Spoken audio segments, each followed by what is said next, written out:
So today I've decided to find out exactly how a heart melts. You know, what the process is of a heart when it starts to melt, how you get a heart and how you get it to melt in the first place. I mean, there are so many things in the world that can make hearts melt. You know, like you listen to a song and your heart starts to melt, or you see a pretty person across the street and your heart starts to melt. And so I just started to wonder, how does this happen? So that's what we're going to do today. We're going to find out how a heart can melt. So hearts are usually sold with other hearts that are, made of many artificial ingredients. You can see. We're just looking for our basic heart here, which we'll find right here. It says Kirk's Original Castile, which is French for castle, and like a heart fortress for a castle. Hearts come wrapped in a shell that has to be removed before the melting process can begin. And as you can see, they start out really hard, and they need to undergo a sort of severance before, they can begin the rendering process. Right here, this is what's called a heart partitioner, and what we do is we simply take the heart and the heart partitioner, and this is what I like to call the world. And we're gonna take the heart and we're gonna use it and run it along the heart partitioner and create little tiny hearts.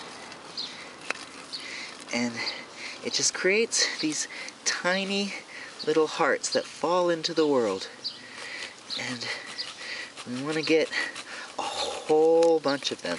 Pretty much one little heart for every person on the earth. You really don't want to overpopulate your world with too many hearts, because then it becomes really thick and hard to move around in. So, as you can see, I've only used about half of my full previous heart, and I've turned it into billions and billions of tiny little hearts. Now, what we're going to do is we're going to add to the world and the hearts experiences and drama and passion and things that fill the heart and the world and make everything go round. So after about, 3 or 4 hours, everything kind of melds together. All the hearts attached to all those memories and experiences, and you do need something that's gonna hold it together a bit more. So what we have here is vegetable glycerin, which in my vocabulary is it's another word for love. So we're just gonna add love to all the little hearts and all the experiences, and that's gonna help blend everything together.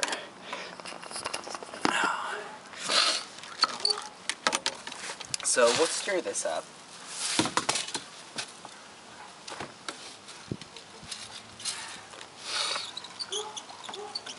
Get everything all nice and coherent.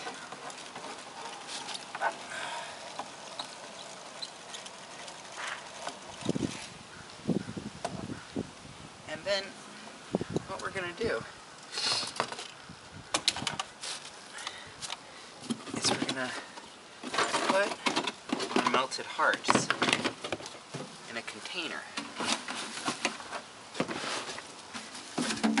That way ready to go. And it's a pretty messy job. I mean, you could just spoon it in, but I like to just go all out. Just pour it straight through the funnel into the container. And some will spill out. Parts will get all over the floor. It'd be a pretty messy job. I like to do it outside.